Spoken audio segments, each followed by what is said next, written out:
PL 2025 में विजेता बनने के बाद आरसीबी लगातार चर्चा में बनी हुई है। उनके सबसे बड़ी चर्चा का विषय तो उनका 18 सालों में पहली बार ट्रॉफी के सुखासत खत्म करने का ही था। फिर उसके बाद बेंगलुरु में उनके कार्यक्रम में जो भगदड़ मची उसको लेकर के आरसीबी और उनके मैनेजमेंट को गलत ठहराया गया और फिर एक बार वो विवादों में रहे।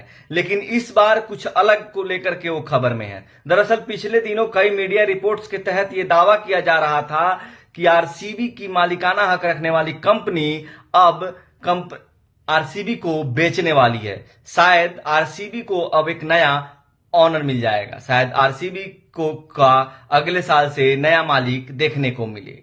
खैर, इन तमाम मुद्दों पर आरसीबी की जो कंपनी है उसने एक नोटिफिकेशन निकाल के इस बात को कहा है और इस बात का पूरी तरह से बर्खास्त किया है कि हम इस तरह की बात को नहीं सोच रहे हैं, हम आरसीबी को नहीं बेचने वाले। खैर, इन सब के बीच एक और बात है जो चर्चा में है कि क्या आरसीबी पर बैन लगा दी जाएगी, क्या आरसीबी एक साल के लिए आईपीएल से बैन हो जाएगी। दरअसल ये मामला इसलिए भी उठ रहा है कि बेंगलोर एस्टिफेट के बाद ये माना जा रहा है कि बेंगलोर पर बीसीसीआई कड़ा एक्शन ले सकती है।